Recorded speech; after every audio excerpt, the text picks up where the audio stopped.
नमस्कार बच्चों, कैसे हो आप लोग।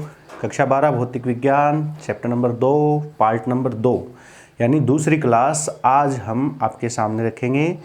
और ये अपना दूसरा चैप्टर हम स्टार्ट कर चुके हैं और लास्ट क्लास के अंदर हम लोगों ने विद्युत विभव क्या होता है उसके बारे में पढ़ा था और उसकी परिभाषा, विद्युत विभवांतर क्या होता है उसके बारे में पढ़ा था। मात्रक पढ़ लिया। अदिश राशि होती है, विभव एक अदिश राशि होती है। देखो, विद्युत विभव के बारे में हमने बेसिकली एक बात पढ़ी थी कि विभव एक प्रकार से वो एक भौतिक गुण है, एक ऐसा गुण है जो कि आवेश प्रवाह की दिशा को बताएगा। यानी इस गुण के आधार पर हम ये पता लगा सकते हैं कि आवेश का प्रवाह किस तरफ हो रहा है या एक साइड से दूसरी साइड में किस प्रकार हो रहा है, इस बात का हम पता लगा सकते हैं। और विभव की तुलना हमने उसी प्रकार से की थी जैसे जल स्तर होता है, और ठीक उसी प्रकार प्रकृति के अंदर एक नियम है कि उच्च स्तर से निम्न स्तर की ओर पानी का प्रवाह होता है, उष्मा का प्रवाह होता है उच्च ताप से निम्न ताप की ओर। ठीक उसी प्रकार आवेश का प्रवाह भी उच्च विभव से निम्न विभव की ओर होता है। तो विभव से ही पता चलता है कि आवेश का प्रवाह किस प्रकार होता है। और विभव को परिभाषित किया था हम लोगों ने, वो सारी बातें आपने कंप्लीट पढ़ ली होगी बेटा। अभी आज की इस क्लास के अंदर हम क्या देखने वाले हैं, आज हम एक छोटा सा संबंध स्थापित करेंगे जिसकी सहायता से आप इस बात का पता लगा सकते हो कि एक चार्ज कितना विभव क्रिएट कर सकता है। क्योंकि कल जो डेफिनेशन पढ़ी थी उस डेफिनेशन के अनुसार आपने एक चार्ज लिया था प्लस क्यू, और ये प्लस क्यू चार्ज अपना पोटेंशियल क्रिएट करता है, विभव क्रिएट करता है, विद्युत क्षेत्र भी क्रिएट करता है। विद्युत क्षेत्र पहले चैप्टर में पढ़ लिया था कितना था। फिर कल आपने एक ऐसी कंडीशन पढ़ी थी कि मान लो सर सपोज यहाँ पर एक चार्ज था, वो बिंदु बी पर बैठा हुआ था जिसका नाम था क्यू नोट। आपने ये चार्ज लिया था, ठीक है, इसका नाम क्या था, परीक्षण आवेश नाम था इसका, टेस्ट चार्ज था ना, परीक्षण आवेश था अपना। अब इस चार्ज पर परीक्षण आवेश टेस्ट के लिए रखते हैं, इस चार्ज पर ये चार्ज बल भी लगाता है। अब ये जो बल लगता है ये बाहर की ओर लगेगा। जैसे सपोज इस पॉइंट को मैं एक नाम दे दूं, जैसे इसको बिंदु ओ नाम दे दिया, ये बिंदु बी हो गया, तो इस पे ये बल लगता है, ये बाहर की ओर लगेगा। क्यों लग रहा है बल बाहर की ओर, क्योंकि इस बल की वैल्यू होगी क्यू नोट ई, ठीक है, क्योंकि पॉजिटिव चार्ज था। इसके पीछे वजह ये है क्योंकि सर विद्युत क्षेत्र भी बाहर की ओर है, क्योंकि ये धनावेश था तो धनावेश का विद्युत क्षेत्र बाहर की ओर होता है। और जब धनावेश यहाँ रखा हुआ है, परीक्षण आवेश भी धनावेश है, तो धनावेश पर बल विद्युत क्षेत्र की दिशा में लगता है। ये बात मैंने आपको पहले चैप्टर में काफ़ी बार बोल कर भी बताई है और बोर्ड पर भी लिखाई है बेटा, बहुत इंपॉर्टेंट चीज़ थी ये। फिर आपने ये कहा था कि जब ये चार्ज यहाँ पड़ा है तो इसको मुश्किल होने वाली है क्योंकि इस पर धक्का लग रहा है बाहर की ओर, प्रतिकर्षण बल है, ये भी पॉजिटिव ये भी पॉजिटिव, बाहर की ओर धक्का है, बाहर की ओर बल है, बाहर की ओर विद्युत क्षेत्र है। तो हमने इस चार्ज को यहाँ से यहाँ तक विस्थापित करने का प्रयास किया था बिंदु ए तक, कि सर मैं इस चार्ज को बिंदु ए तक लेके आता हूँ। तो आपने ये कहा था कि अगर आप ऐसा करना चाह रहे हो कि इस चार्ज को बिंदु ए तक लाना चाह रहे हो तो आपको बहुत मुश्किल होने वाली है, क्योंकि ये जो चार्ज को ए तक लेके आओगे तो आप इस आवेश के और नज़दीक आ जाओगे, इस क्यू के और नज़दीक आ जाओगे। जब बिंदु बी पर बैठे थे तब भी धक्का लग रहा था बाहर की ओर, अब आप बिंदु ए पर आने का प्रयास कर रहे हो, जब ए पर आ जाओगे तो और ज़्यादा प्रतिकर्षण लगेगा, तो आपको और ज़्यादा कार्य करने की जरूरत पड़ती है। ये किया गया कार्य और इस परीक्षण आवेश का अनुपात आपने इन दोनों बिंदुओं के बीच में विभवांतर बताया था। फिर एक कंडीशन ये कही थी आपने कि अगर यही चार्ज मैं अनंत से ट्रांसफ़र करता हूँ, मतलब ये चार्ज अनंत से लाया जाता है, कहाँ से लाया जाता है, अनंत से। जब इस चार्ज को अनंत से लाया जाता है तो इसका मतलब हमारा ये जो बिंदु बी था, ये बिंदु बी कहाँ चला जाएगा, अनंत पर चला जाएगा। कहाँ चला जाएगा, अनंत पर। और अनंत से जब इसको बिंदु ए तक लाया जाता है तो ये कार्य और आवेश का जो अनुपात था वो विद्युत विभव कहलाता है। इस बिंदु पर, बिंदु ए पर ला रहे हो तो बिंदु ए पर उसको विद्युत विभव।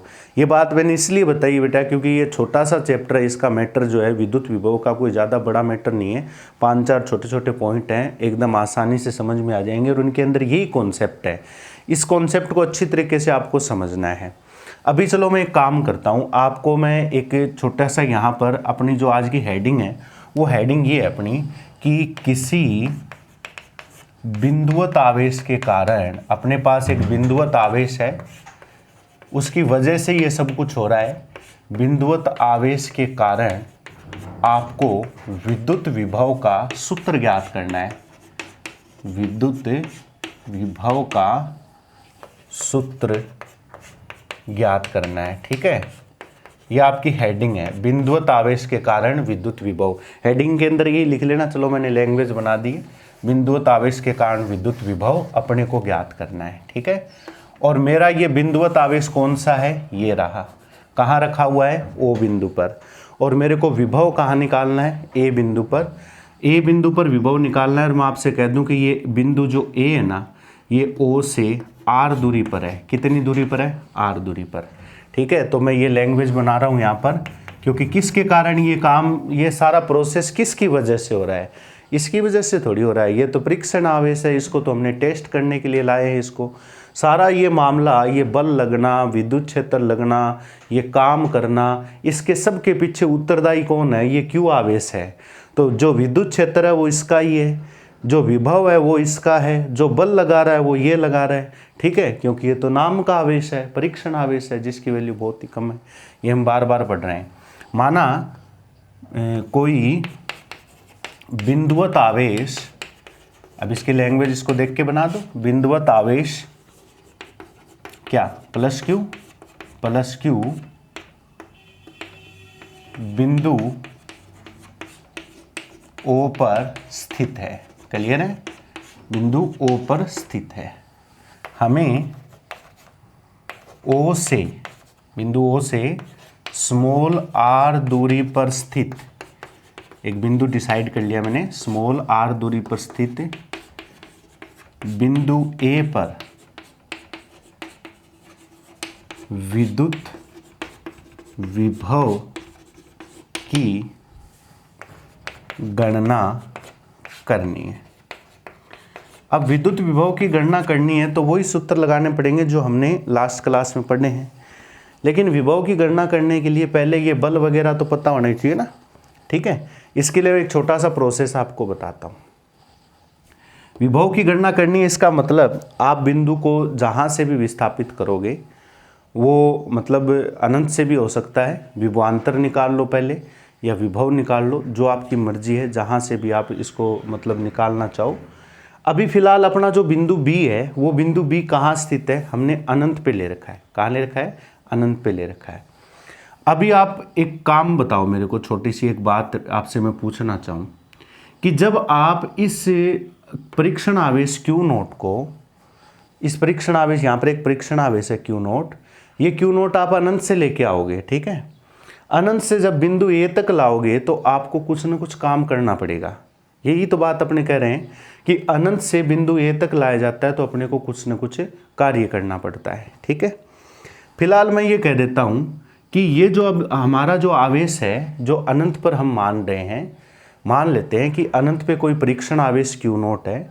जैसे ही उसको अनंत से परीक्षण आवेश क्यू नोट को आप थोड़ा सा विस्थापित करोगे, वो भी विद्युत क्षेत्र के अपोजिट, क्योंकि मुझे बिंदु ए पर आना है, अनंत से आ रहा हूँ, तो जैसे ही मैं ए पर आऊँगा तो मैं विद्युत क्षेत्र के विपरीत आऊँगा। ये डायरेक्शन मैं पहले ही बना चुका हूँ। जैसे ही विद्युत क्षेत्र के विपरीत आऊँगा तो मुझे कार्य करना पड़ेगा, ठीक है। तो मैं यहाँ लिख रहा हूँ, माना कोई परीक्षण आवेश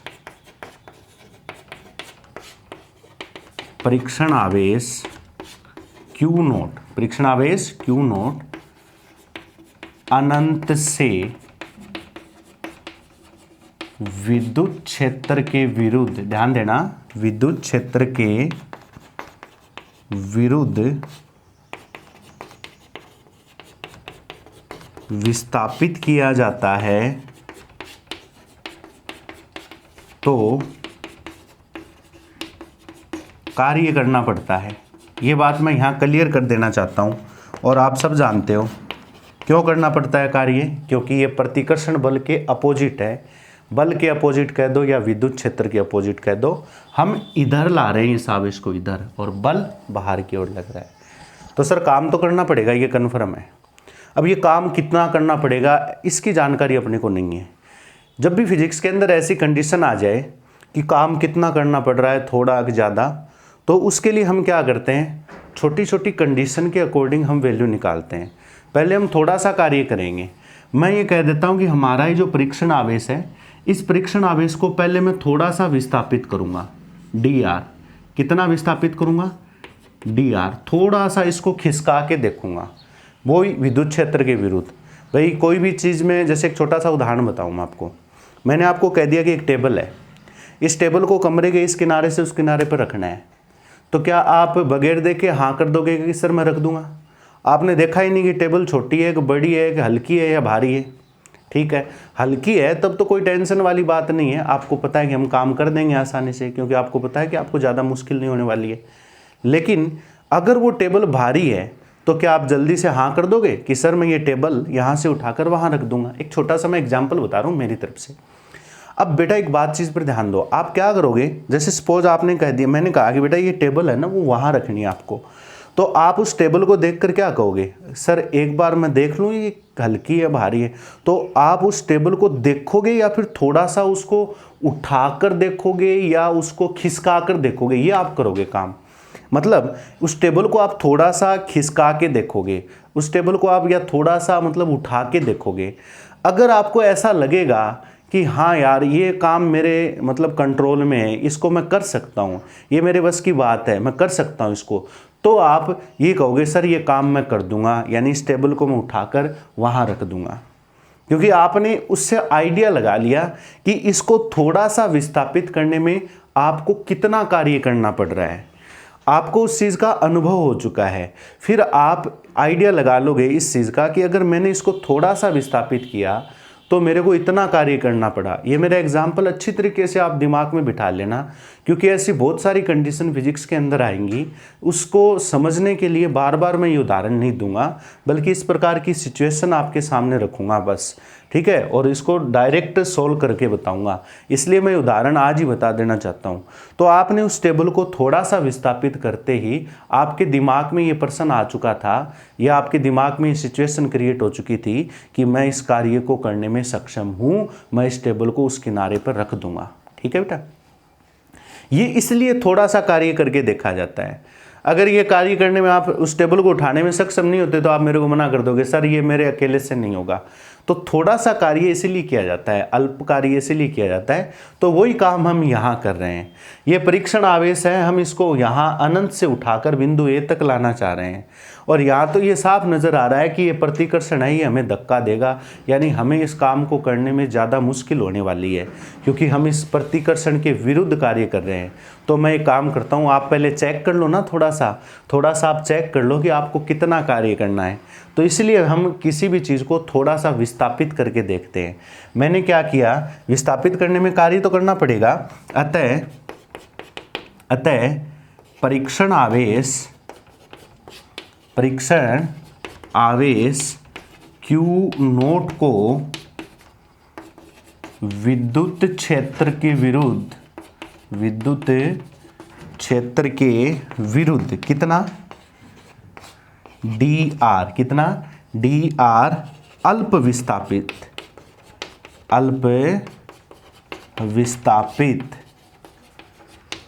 करने में किया गया कार्य, अल्प विस्थापित करने में किया गया कार्य। अब देखो कार्य का सूत्र क्या होता है, कार्य का सूत्र होता है सर बल इंटू विस्थापन होता है, आप सब जानते हो। इसी पॉइंट के दो तरीके भी हो सकते हैं, बल और विस्थापन का अदिश गुणनफल भी कार्य होता है, लेकिन आप सिंपल तरीके से समझो। सर बल लग रहा है F, क्लियर। विस्थापन कितना हो रहा है, विस्थापन हो रहा है dr, ठीक है। तो देखो थोड़ा सा विस्थापन है तो थोड़ा सा कार्य हो जाएगा, ये हो जाएगा कार्य बराबर बल इंटू विस्थापन। और बेटा इस कार्य पर माइनस का चिन्ह भी लगाऊंगा मैं। देखो ये प्रॉपर्टी अगर आपने पढ़ी है तो आपको आनी चाहिए।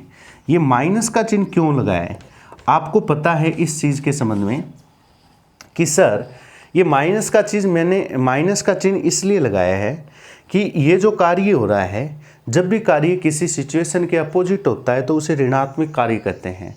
विपरीत दिशा में जो कार्य होता है वो ऋणात्मक होता है। समझ गए बात मेरी, इसलिए मैंने इस पर माइनस का चिन्ह लगाया है।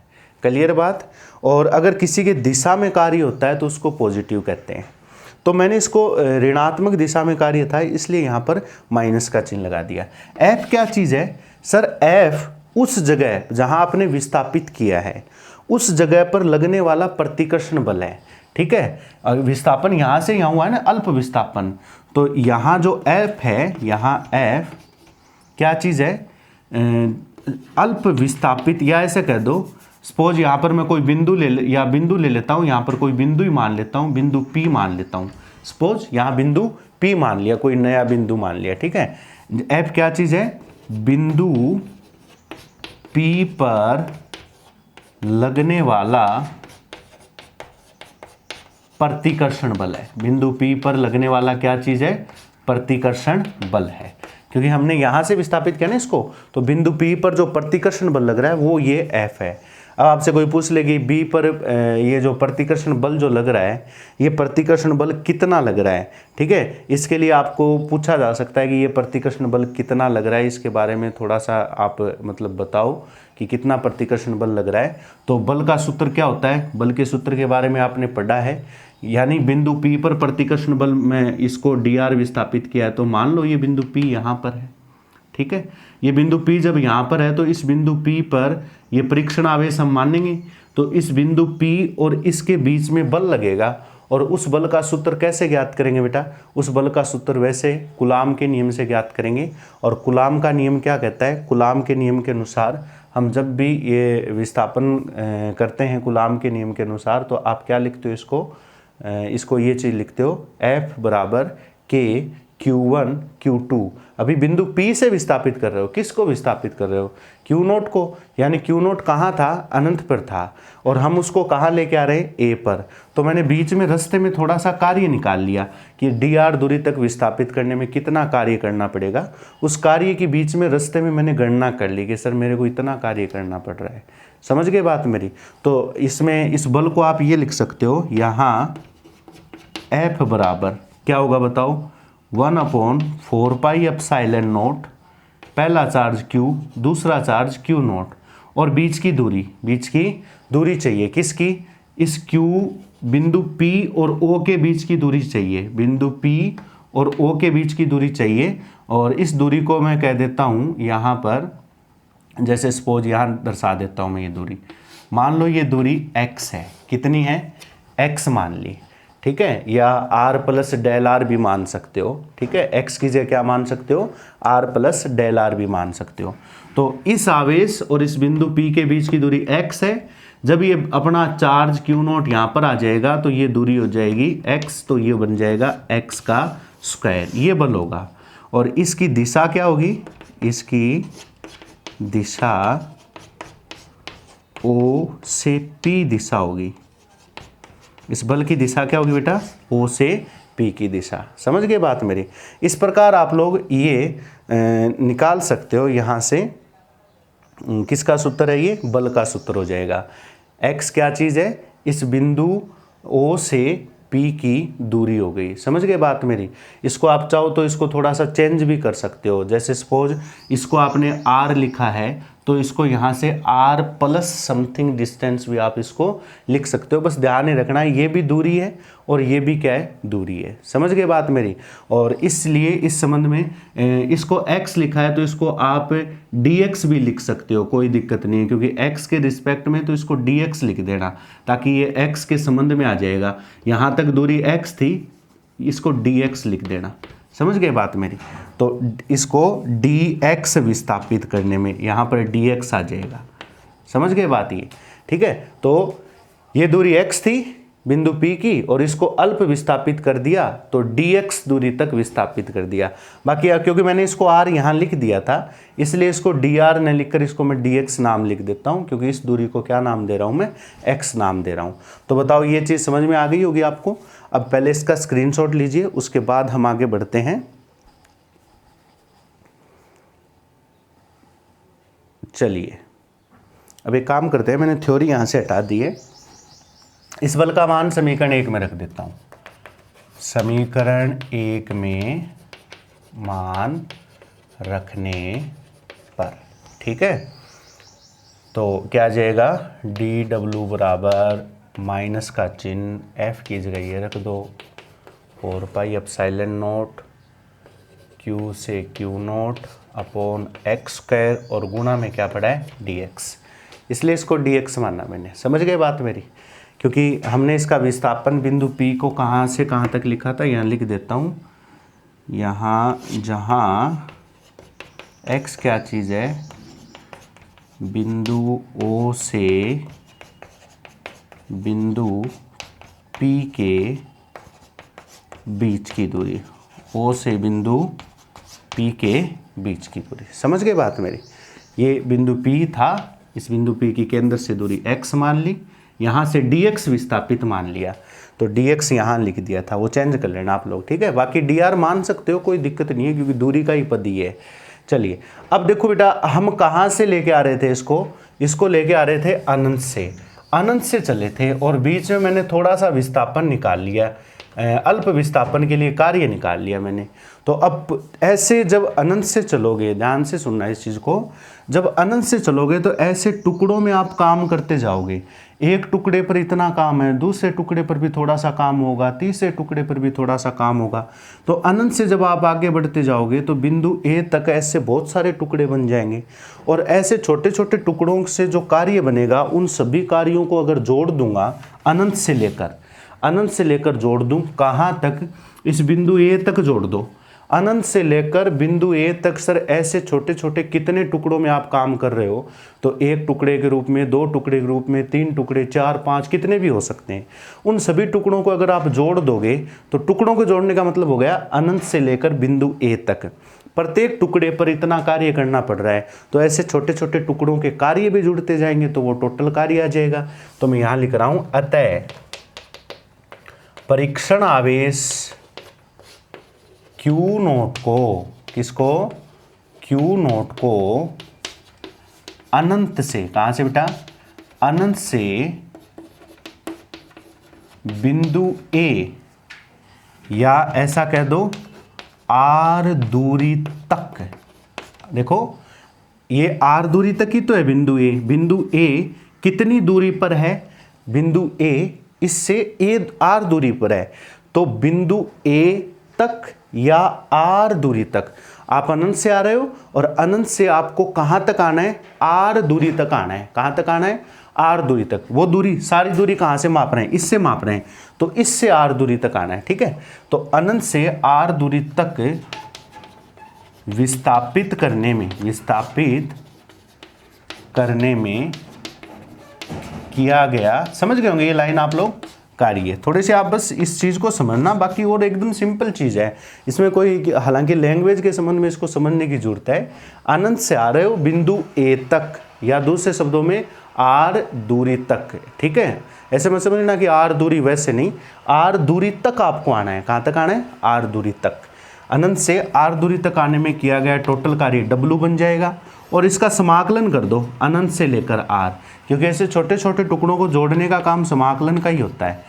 1/4 पाई एप्सिलॉन नॉट Q बट्टे Q नॉट गुणा एक्स स्क्वायर इंटू dx, ठीक है। जब इसको सोल्व करोगे तो कांस्टेंट राशियां बाहर आ जाती है, तो माइनस का 1/4 pi epsilon not Q not बाहर आ जाएगा, क्योंकि Q परमानेंट है, Q नॉट अल्प आवेश है। 1/4 पाई एप्सिलॉन नॉट बाहर आ गया, अंदर बचा एक्स स्क्वायर dx। समझ गए बात मेरी? एक्स स्क्वायर dx आ जाता है। अगर यहाँ पर इसको dr लिखते ना तो भी यही चीज़ बचती, ध्यान रखना। बस dr भी क्या था? अल्प विस्थापन था। अब एक जैसी भौतिक राशि हो जाए ना तो आपको आसानी से सिंबल एक जैसे हो जाए, इसलिए मैंने इसको dx लिखा था, ठीक है। बाकी आप इसको dr लिख सकते हो, तो यहाँ पर आप लोग इसकी जगह एक्स स्क्वायर आता, फिर आप इसको एक्स स्क्वायर एक बार dr के सापेक्ष में अवकलन करता तो देखो चीज़ वही है, सॉरी समाकलन करता तो उत्तर वही आता। बाकी r में इसको दर्शा चुका था पहले, इसलिए मैंने इसको x लिख दिया और इसको क्या लिख दिया?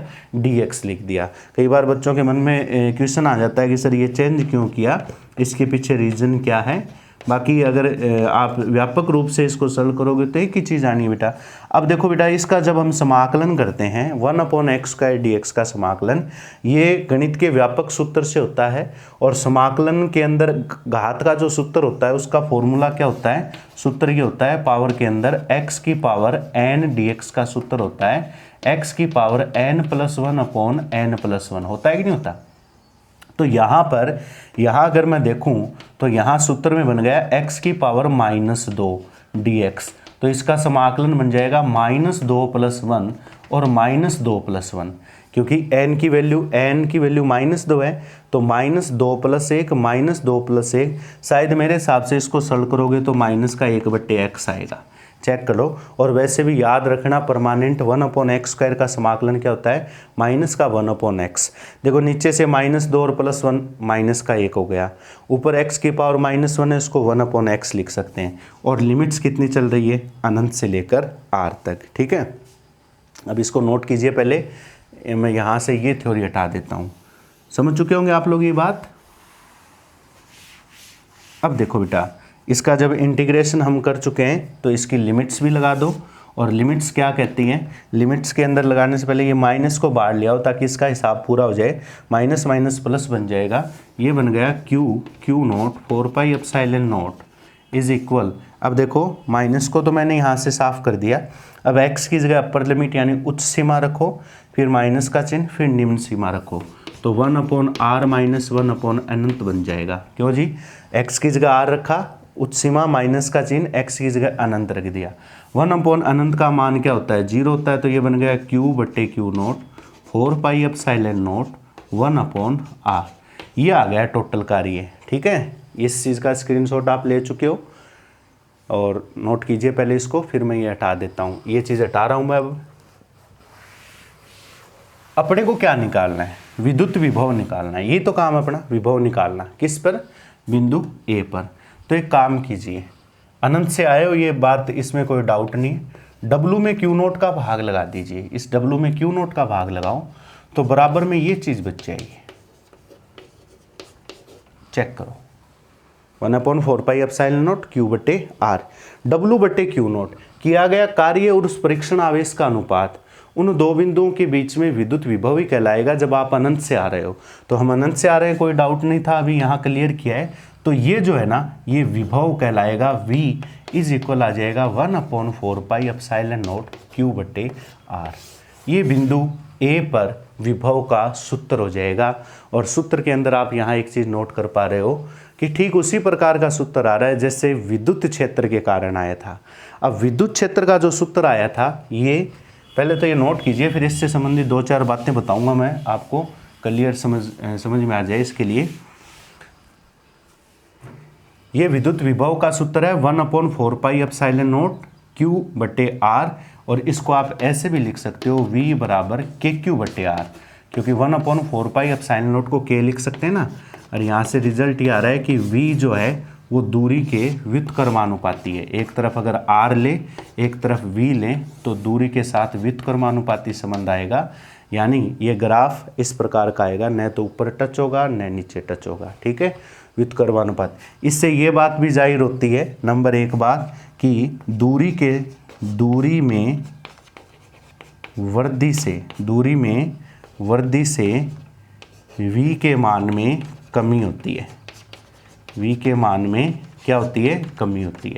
यानी जब आप आवेश से दूर जाओगे इससे, तो विभव घटता जाएगा, और जब आप आवेश के नज़दीक आओगे तो विभव बढ़ता जाएगा। स्पष्ट बात है, आवेश के करीब होगे तो पोटेंशियल ज़्यादा होगा और दूर होगे तो विभव कम होगा। तो उल्टा व्युत्क्रम हो गया ना, पास आने से दूरी कम हो जाएगी, विभव बढ़ जाएगा, दूर जाने से दूरी बढ़ जाएगी तो विभव घट जाएगा। समझ गए, इसलिए व्युत्क्रमानुपाती ग्राफ आता है।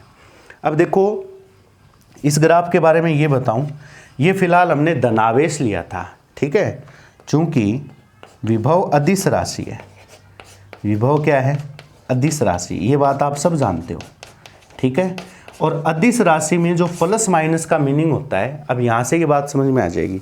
सदिश के अंदर हमने प्लस माइनस के चिन्ह को एकदम क्लियर कट बता दिया था कि वो दिशा को बताएगा, लेकिन अदिशों में जो प्लस माइनस का चिन्ह बेटा याद रखना, वो उसकी वैल्यू को ही बताता है। ये बात मैंने बराबर बोली है। तो अगर धनावेश की बात आए, धनावेश के कारण, जैसे अभी हमने निकाला है, धनावेश के कारण विद्युत विभव हमने निकाला है ना, कितना आया, 1/4πε0 Q/r आया, क्योंकि ये धनावेश था, प्लस Q था। समझ गए बात मेरी, ये किसके कारण था? धनावेश के कारण। और अगर आपके पास ऋणावेश है, ऋणावेश के कारण विद्युत विभव, अगर आपके पास क्या है बेटा? ऋणावेश है, तो उसका विद्युत विभव ये आ जाएगा 1/4πε0 -q/r। क्यों सर यहाँ माइनस क्यों लगा दिया आपने? इसलिए लगा दिया क्योंकि विभव अदिश राशि है। हमने विद्युत क्षेत्र भी निकाला था धनावेश का। विद्युत क्षेत्र का ये सूत्र आता है, पहले आप इसका स्क्रीनशॉट लीजिए पहले, ठीक है, उसके बाद इस चीज़ को क्लियर कराऊंगा मैं। नोट कर लीजिए ये साथ साथ। अब देखो बेटा, इस चीज़ को मैं यहाँ समझा रहा हूँ आपको। आपने विद्युत क्षेत्र निकाला, उसका सूत्र ये आता है E = KQ/r², और विभव का सूत्र निकाला अभी, वो आता है KQ/r। पहले समझो इस चीज़ को। एक तो इन दोनों सूत्रों की आप कंपैरिजन करके देखो, दोनों सूत्र में आपको एक चीज़ नजर आएगी कि KQ इसमें है तो KQ इसमें है, ठीक है। मैं नोट कराऊंगा, पहले समझना पहले इस चीज़ को आप लोग, ठीक है। एक बार जब बोलूँ तब आप स्क्रीनशॉट ले लिया करो। अब दूसरी बात, इसमें तो r है, इसमें r² है। मतलब कहने का अर्थ ये बता देता हूँ, r मतलब दूरी है, दूरी के साथ सबसे ज़्यादा परिवर्तन विद्युत क्षेत्र में होगा, क्योंकि ये बात स्पष्ट ही है, क्योंकि यहाँ r² है। अगर आप दूरी बदलोगे तो दूरी के साथ सबसे ज़्यादा चेंज इसमें होने वाला है, विद्युत क्षेत्र के अंदर, समझ गए। जबकि विभव में जो परिवर्तन है वो धीरे धीरे होगा। जैसे सपोज मैंने r की जगह 2 ले लिया, तो इसमें तो केवल 2 का ही भाग जाएगा, इसमें कितने का भाग जाता है? इसमें 2 का स्क्वायर यानी 4 का भाग जाएगा। तो दूरी के साथ सबसे ज़्यादा परिवर्तन विद्युत क्षेत्र में होगा, ये बात ध्यान रखना, ठीक है। जैसे जैसे दूरी बढ़ती जाएगी, विद्युत क्षेत्र में सर्वाधिक परिवर्तन आपको देखने को मिलेगा, ठीक है। सबसे ज़्यादा चेंज विद्युत क्षेत्र में ही होता है, ठीक है। दूसरी बात आपको ये बताऊं, अब ये धनावेश हो चाहे ऋणावेश हो, हमने विद्युत क्षेत्र ये लिखा था, धनावेश का भी यही था, ऋणावेश का भी यही था, क्योंकि ये एक सदिश राशि थी बेटा। ये क्या थी? एक सदिश राशि। मैंने बार बार बताई ये बात आपको। और सदिश राशि में जो प्लस माइनस का चिन्ह है वो किसको बताता है? दिशा को बताता है। यहाँ एक अदिश राशि है, इसलिए यहाँ इसके साथ अगर प्लस माइनस का चिन्ह लगाओगे तो वो उसकी वैल्यू को ही बताएगा। अगर धनावेश है तो धनात्मक विभव आएगा, और अगर ऋणावेश है तो ऋणात्मक विभव आपको प्राप्त होगा। समझ गए बात मेरी? ये चीज़ आपको समझ में आ जानी चाहिए अब यहाँ से, इसलिए मैंने इन दोनों सूत्रों को लिखकर यहाँ पर आपको ये चीज़ समझाई है। विभव अदिश राशि है, इसलिए ये बात कह रहा हूँ कि विभव के अंदर प्लस माइनस के चिन्ह का महत्व होगा। पॉजिटिव तो धनात्मक विभव, नेगेटिव तो ऋणात्मक विभव। और अगर सदिश राशि होती तो प्लस माइनस का चिन्ह दिशा को बताता है, ठीक है। नेक्स्ट पॉइंट, ये आप नोट में लिखते जाना, ठीक है, नोट लगा लेना इसके अंदर। जैसे अभी एक पॉइंट लिखा था ना मैंने, दूरी के साथ परिवर्तन कम होता है, वहाँ से नोट बनाकर ये पॉइंट लिखते जाना। या फिर बेसिक बातें, विभव से संबंधित सारी बातें, ये ध्यान रखना। दूरी के साथ, ये बात अब लिखा देता हूँ, विद्युत विभव की तुलना में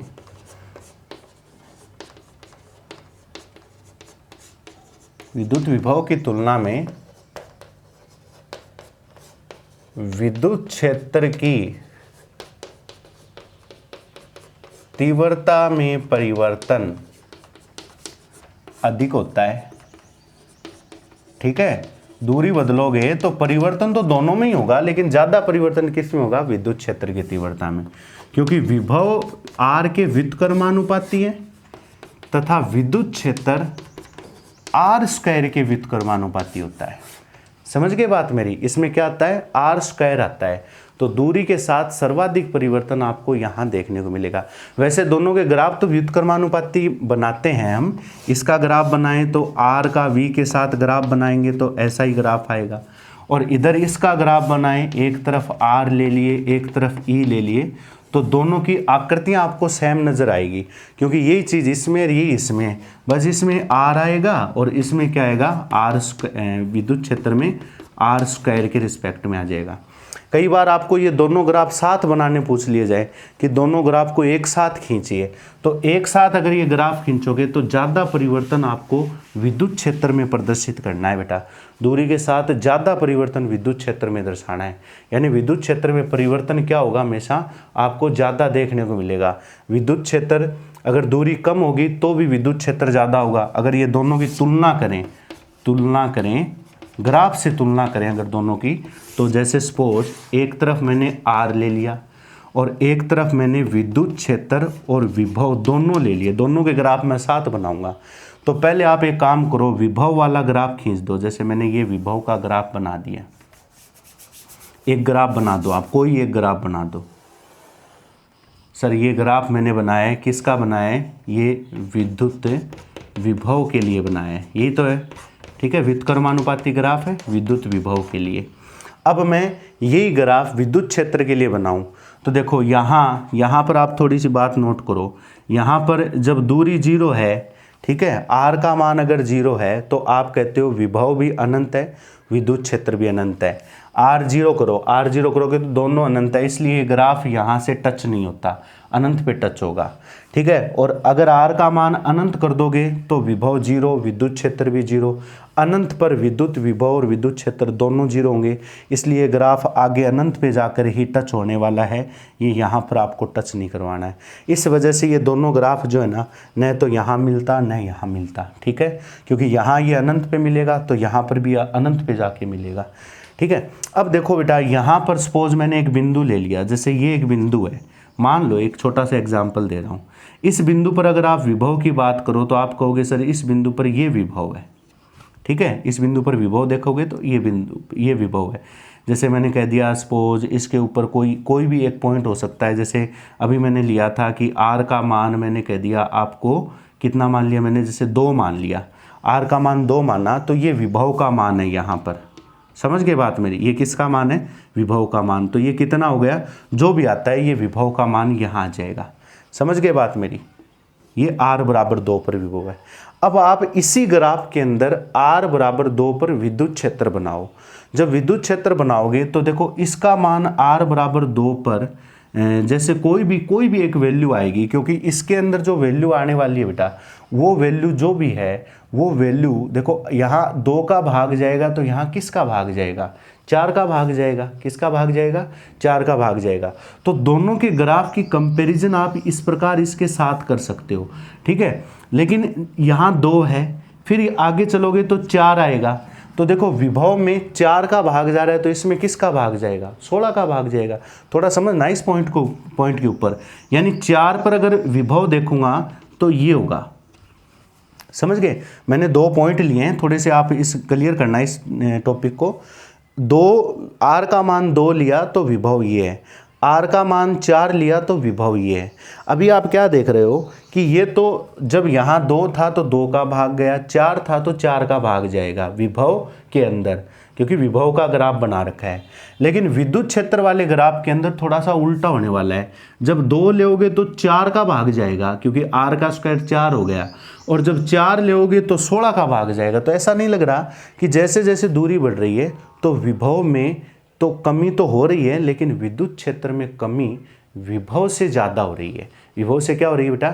ज़्यादा हो रही है, ठीक है। इसलिए ये जो ग्राफ है ना बेटा, ये ग्राफ एक ग्राफ जो इसका विद्युत क्षेत्र वाला जो हम ग्राफ बनाएंगे, ये तो मैंने पॉइंट बनाकर आपको समझाए हैं। इसका ग्राफ भी कुछ ऐसा ही आएगा, ये यहाँ पर टच नहीं होगा, लेकिन इस ग्राफ में कमी सबसे ज़्यादा देखने को मिलेगी, ठीक है, यानी जल्दी कम होगा ये ग्राफ, ये बात ध्यान रखना। अगर ये मान जितना कम हो रहा है ना, उससे फटाफट जल्दी कम होगा ये ग्राफ। इसलिए ये जो ग्राफ मैं बना रहा हूँ, ये ग्राफ किसके लिए? ये ग्राफ है विद्युत क्षेत्र के लिए। किसके लिए? विद्युत क्षेत्र के लिए। बस इसको याद रख लो, एक बार मैंने इसको मैथमेटिकली रूप से समझा दिया है। बाकी अगर हम पॉइंट बनाकर इस ग्राफ को क्रिएट करें ना, पॉइंट मानकर, जैसे कक्षा 10 में हम ग्राफ बनाते थे x बराबर 0, वैसे ही r बराबर 0 ले लो, r बराबर 1 ले लो, r बराबर 2 ले लो, r बराबर 3 ले लो, r बराबर 4 ले लो। पहले विभव का ग्राफ बना लो, विभव का ग्राफ बनाने के बाद में फिर आप विद्युत क्षेत्र का ग्राफ बनाओ, ठीक उसी प्रॉपर्टी से। तो जैसे ही आप ये ग्राफ बनाओगे ना, तो आपको लगभग ये जो ग्राफ हैं वो कुछ इस प्रकार के आपको देखने को मिलेंगे बेटा, ठीक है। तो ये दोनों ग्राफ की आप कंपैरिजन कर सकते हो विद्युत विभव और विद्युत क्षेत्र के संबंध में। समझ में आ गई बात मेरी? तो इस चीज़ का स्क्रीनशॉट लीजिए, फिर हम आगे बढ़ते हैं। इन दोनों ग्राफ के बाद 1-2 बातें और लिखाऊंगा मैं। चलिए अब देखो, अभी आपने लिखा कि सर विद्युत विभव का जो सूत्र होता है वो ये है, V बराबर 1/4πε0 Q/r। अब ये एप्सिलॉन नोट क्या चीज़ है? एप्सिलॉन नोट है निर्वात की विद्युतशीलता। ठीक है, अभी वो माध्यम वाली बात भी कर ले, निर्वात की विद्युतशीलता। डायग्राम इसलिए रखा हुआ है मैंने ताकि ये चीज़ समझ में आ जाए। अभी फिलहाल यहाँ पर निर्वात है। अगर अन्य कोई माध्यम है, अन्य माध्यम की बात करूँ, अन्य माध्यम के लिए अगर मैं देखूँ तो अन्य माध्यम के लिए ये बन जाएगा Vm इज इक्वल 1/4πε आ जाएगा यहाँ पर, और Q/r आ जाएगा। सेम वही कंडीशन जो हमने उस बल के लिए और विद्युत क्षेत्र के लिए पढ़ी थी, जहाँ एप्सिलॉन क्या चीज़ है? माध्यम की विद्युतशीलता है। एप्सिलॉन क्या चीज़ है? माध्यम की विद्युतशीलता है। अब देखो बेटा, आपने ये चीज़ वहाँ पढ़ी थी पहले चैप्टर में कि माध्यम से विद्युत बल भी कम हो जाता है और माध्यम से विद्युत क्षेत्र भी कम हो जाता है। तो आपको पता है कि मैं यहाँ ये बात चेक करके देखूँ तो आप ये कहोगे कि सर एप्सिलॉन इज इक्वल होता है एप्सिलॉन r एप्सिलॉन नोट, होता है कि नहीं होता? क्या ये वैल्यू मैं यहाँ रख दूँ? एक ही बात है, चाहे इसको ऐसे हल कर लो, चाहे मैंने उस पहले चैप्टर में बताया था वैसे हल कर लो। जैसे ये वैल्यू इसके अंदर यहाँ रखोगे, ये आपने पढ़ा था ना पैराविद्युतांक की परिभाषा, तो यहाँ से एक रिजल्ट आएगा कि सर Vm इज इक्वल होता है V/εr।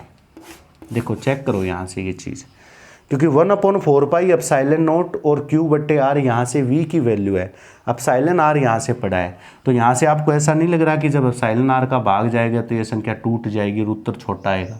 तो स्पष्ट सी बात है कि Vm is less than V होता है, अर्थात माध्यम की उपस्थिति में विद्युत विभव में कमी हो जाती है। ये ध्यान रखना, माध्यम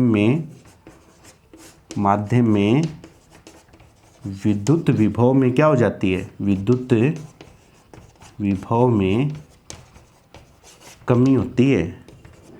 ठीक है, किसकी तुलना में? निर्वात की तुलना में। ठीक है, ये बात ध्यान रखना। यानी अगर माध्यम के विभव और निर्वात के विभव की तुलना करें तो माध्यम में विद्युत विभव निर्वात की तुलना में कमज़ोर पड़ जाएगा। ये बात भी नोट करनी है आपको। ठीक है, और ये चीज़, इस टॉपिक को अच्छी तरीके से समझना बेटा। आज की क्लास में इतना ही पढ़ेंगे अपने, और बस छोटा सा मैटर है कि आवेश को अनंत से लेके आए थे तो हमें काम करना पड़ेगा, बस कन्फर्म सी बात है, ये तय है। अब वो काम कहाँ तक करना है? बिंदु ए तक काम निकालना है मेरे को, अनंत से लेकर बिंदु ए तक का कार्य करना है। जितना कार्य अपॉन उस परीक्षण आवेश का अनुपात उस बिंदु पर विद्युत विभव कहलाता है। ठीक है, अब ये जो काम आपने किया है, इस काम को मैंने टुकड़ों में निकाला। मैंने पहले से थोड़ा सा उसको विस्थापित करके देखा, dx विस्थापित करके देखा, तो मुझे पता चल गया कि इतना काम करना पड़ रहा है। फिर ऐसे dx छोटे छोटे टुकड़ों के कार्य जोड़ता गया, तो अनंत से लेकर इस a बिंदु तक के टोटल कार्य को हम निकाल सकते हैं और विद्युत विभव की परिभाषा दे सकते हैं। ठीक है, तो आराम से समझ में आ जाएगा। विभव अदिश राशि, इसलिए पॉजिटिव नेगेटिव का मीनिंग यहाँ पर निकलेगा। इसमें दिशा तो है ही नहीं, इसमें तो सीधा योग यहाँ पर हम काम में लेंगे, क्योंकि प्लस तो प्लस, माइनस तो माइनस। ठीक है, चलिए बेटा नेक्स्ट क्लास में फिर मिलते हैं। उम्मीद करता हूँ कि आपको ये चीज़ समझ में आ जाएगी अच्छी तरीके से। नहीं समझ में आती है दोबारा देखना वीडियो, अच्छी तरीके से क्लियर करना। नेक्स्ट क्लास में फिर मिलते हैं, तब तक के लिए धन्यवाद।